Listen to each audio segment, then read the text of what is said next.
Bonjour à toutes et à tous et bienvenue sur la chaîne de Mister Experience. Le sac HPA.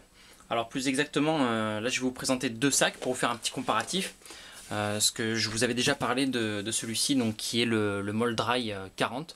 Donc 40 tout simplement parce qu'il a une contenance de 40 litres. Dry tout simplement parce qu'il résiste à l'eau, donc à l'immersion. Donc c'est vraiment un sac étanche, donc c'est-à-dire qu'il peut être submersible. Et molle tout simplement parce que celui-ci a des passants molles. Alors il existe en différentes façons, notamment celle-ci qui existe dans un camouflage assez particulier. Vous voyez, c'est pour la marque HPA. Donc c'est un sac qui représente donc un camouflage bois. Donc vous voyez les bois, les feuilles. Donc c'est assez particulier. Il a exactement les mêmes propriétés, c'est-à-dire qu'il est étanche. Faut savoir qu'il n'y a que le molle, donc forcément qui a les passants molles, donc il en a devant et sur les côtés. Ah, les côtés qui sont pas faciles. Voilà, comme ceci on voit mieux. Hop là. Vous avez deux boucles de compression, donc vous voyez. Voilà, donc c'est le sac donc, qui a des molles sur le côté, sur le devant, bien entendu sur le deuxième côté, qui a des passants dessous. Et ce sera tout pour les passants. Donc vous voyez, c'est un sac qui est vraiment complet. Donc personnellement, c'est vraiment un des meilleurs sacs que j'ai pu porter. Quand je dis porter, c'est tout simplement parce que vous voyez, derrière, il a sur le dos, il a des mousses, il a des sangles, donc il a une ventrale, une pectorale. C'est un sac qui est vraiment super confortable. J'ai testé quelques sacs quand même, et c'est le seul, mais vraiment le seul, qui ne m'a jamais gêné sur le dos. Il est confortable, il est encore une fois plus qu'agréable. Il est vraiment bien, quoi. Je veux dire, il tient pas chaud, il est pas douloureux, il est vraiment, hein, je veux dire, c'est vraiment le sac que je reconnais comme valeur sûre, quoi. Si je peux le prendre, je prends celui-là. Après, ce sac a un gros avantage que j'ai recherché pendant longtemps, c'est son étanchéité. Mais c'est aussi son point noir. Je m'explique là-dessus, parce qu'en fait souvent les sacs sont des emports, alors que celui-là sera plus un sac de transport. Transport et pas emport pour une seule raison, c'est qu'au final, ce qui fait sa grande force, c'est... Vous voyez, on ne voit rien du tout là-dedans. Ce qui fait sa grande force, donc, c'est son côté étanche. Donc vous voyez, vous avez les deux rabats que vous allez tenir comme ceci et rouler pour pouvoir fermer la poche et ensuite venir clipper comme ceci. Bon, là je le fais un petit peu à la va-vite. Et en fait, donc, comme je disais, c'est son avantage et son inconvénient. Son avantage, c'est qu'il est étanche, et l'inconvénient, c'est quelque part qu'il est étanche, dans le sens où, vous voyez, vous n'avez qu'une seule ouverture. Donc si vous avez besoin de la moindre affaire, de la moindre chose, et qui se trouve malheureusement en bas et au fond du sac, il va vous falloir défaire, dérouler, ouvrir, et aller jusqu'au fond, ouais, avec l'épaule, jusqu'au fond du sac, pour pouvoir obtenir ce dont vous avez besoin. Donc c'est pour ça que ce sac est très bien pour un sac de transport et non d'emport.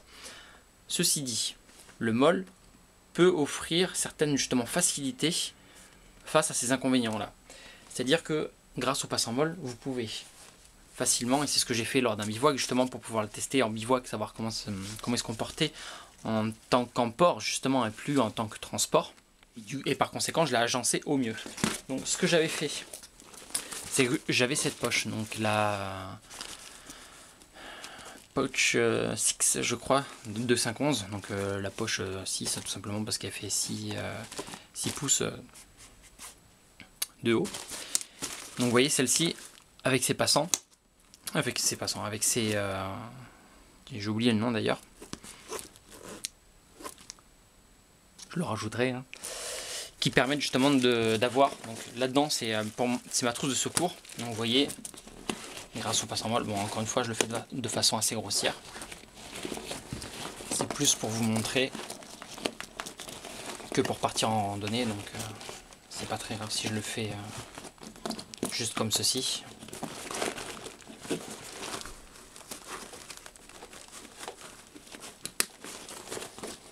Voilà.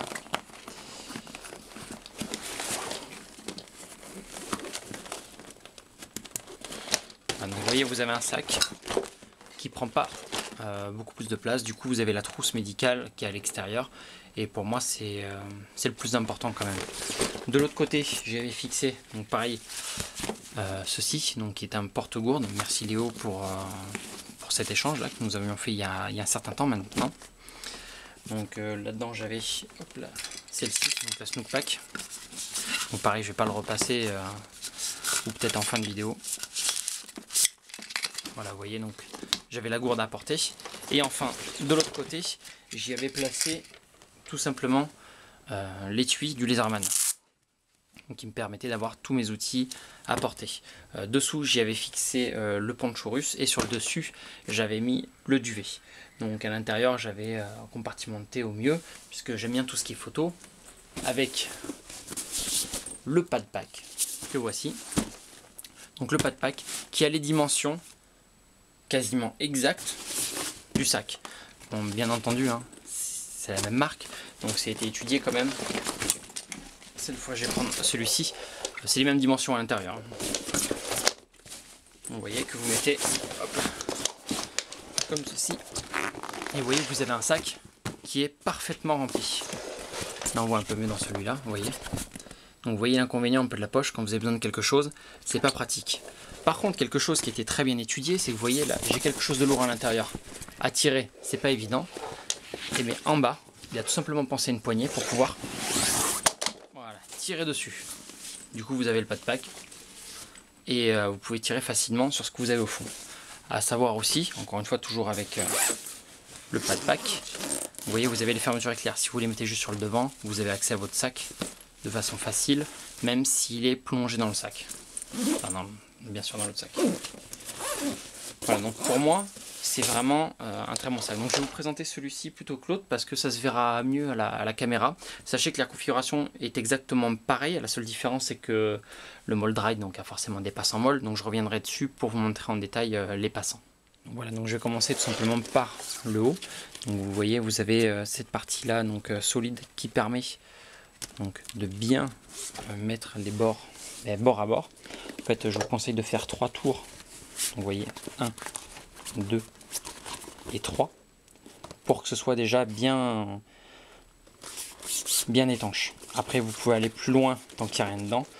Après, sachez que quand vous l'avez comme ceci, vous pouvez, vous voyez, en pliant un peu, venir le clipper. Vous pouvez également le compresser. Je vais le remplir un petit peu.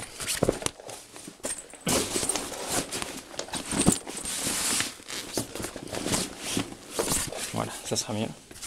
Vous voyez comme il tient bien droit. Donc le plier comme ceci.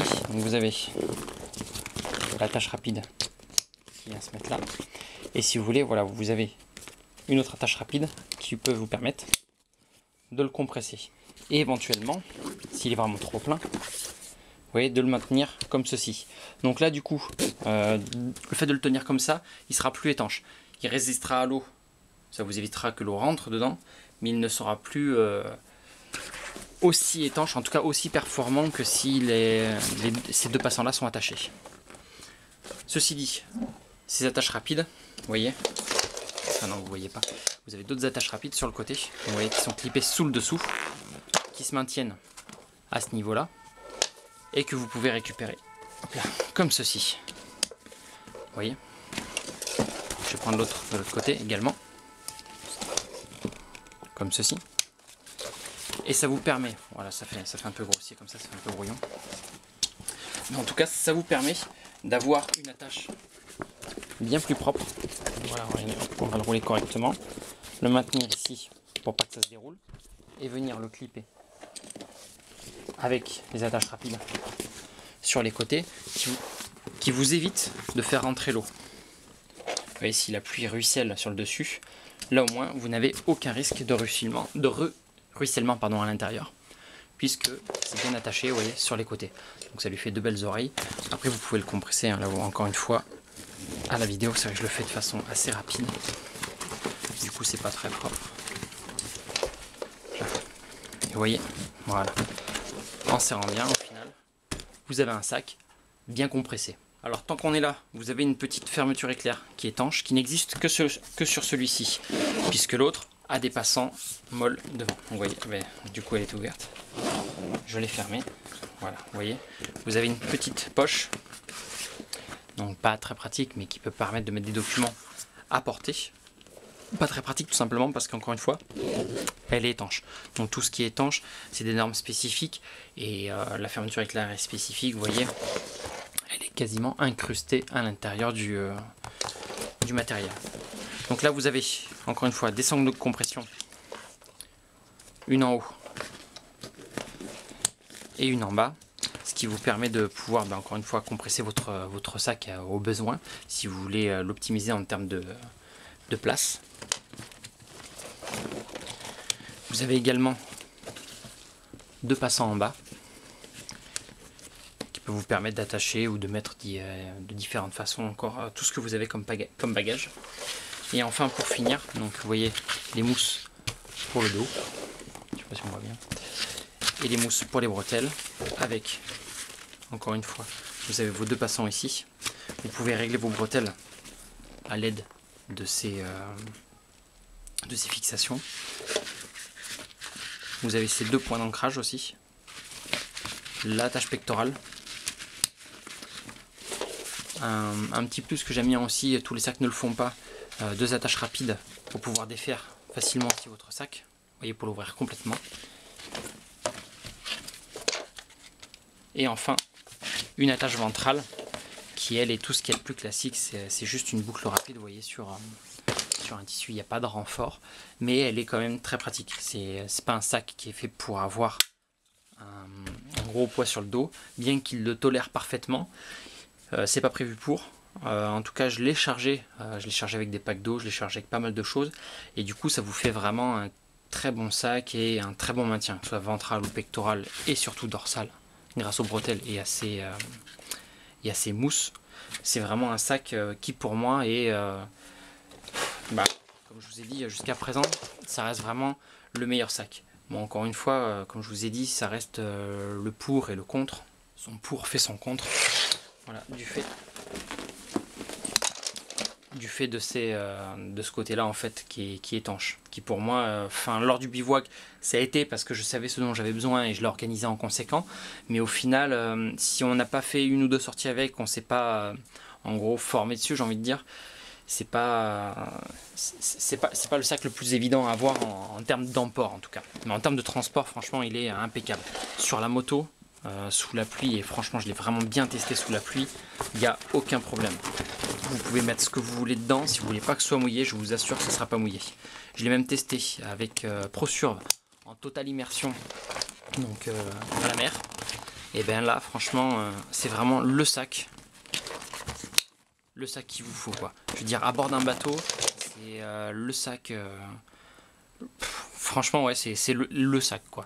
Je veux dire, c'est pas, je veux pas faire une promo spéciale pour ce sac-là. C'est vraiment pour l'avoir testé depuis plus d'un an maintenant. C'est vraiment le sac qui m'a le plus surpris, surtout en termes de confort. Encore une fois, c'est vraiment le sac le plus confortable que j'ai pu tester jusqu'à présent. Pratique également aussi, comme je vous ai dit. Donc vous voyez là les passants molles sur les côtés, donc ils sont tous horizontaux. Vous en avez 4 verticaux qui peuvent vous permettre d'agencer différemment vos passants. Moi j'ai testé donc tout simplement avec cette attache rapide, vous savez, qui peut servir à clipper l'attache comme ceci, donc sur le côté. Je l'ai testé aussi, je l'avais mis en diagonale pour pouvoir attacher autre chose. Enfin, j'avais fait un petit système un peu particulier lors du bivouac. Charles pourrait vous le confirmer, mais ça reste un très très bon sac. Qu'est-ce que je peux dire de plus dessus? Je pense avoir fait le tour.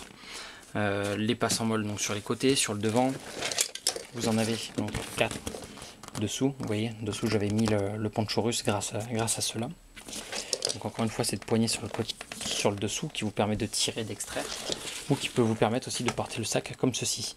Ah oui, comme ceci tout simplement parce que je l'ai testé aussi en tant que bouée, tout simplement parce que le sac étanche, il n'y a rien qui rentre dedans, mais il n'y a rien qui sort non plus. Donc si vous avez une grande quantité d'air, notamment à la mer, et ben ça vous fait une bouée superbe, parce qu'on a essayé de l'immerger, au final il était plein d'air, donc on a eu un peu de mal à l'immerger. Donc on a fait d'autres expériences avec du point à l'intérieur, enfin, on l'a lesté pour pouvoir aller plus en profondeur, mais c'est un sac qui est vraiment super résistant. Donc voilà, j'ai pas l'habitude de faire des vidéos longues, mais en même temps il y a tellement de choses à dire sur ce sac que ça m'aurait été difficile de faire autrement. Qu'est-ce que je peux dire de plus? Si, n'oubliez pas, chez HPA, avec le code promo MRLXP, vous avez toujours 15% sur toute la boutique. Et n'hésitez pas. Franchement, si vous avez une hésitation sur ce sac-là, c'est vraiment le sac sur lequel il ne faut pas hésiter si vous allez souvent dehors. Si vous faites des courses à vélo, tout simplement, à moto, ou vous aimez bien être en randonnée et avoir des affaires au sec, et bien franchement, c'est vraiment le bon sac, quoi. Oui, alors encore une fois, si j'avais mis ça de côté, vous pouvez inclure aussi un Grimlock ou un Web Dominator sur les côtés, là où vous en avez besoin. Moi, j'en ai pas eu l'utilité parce que je ne l'avais pas configuré comme ça, mais ça peut être, ça peut être pratique en tout cas. Voilà, je pense cette fois avoir vraiment fait le tour. Vous voyez ces deux sacs. Vraiment de très très bons produits. Voilà, ce sera tout pour ces deux sacs. Je vous dis merci à toutes et à tous et à bientôt sur la chaîne de Mister Experience.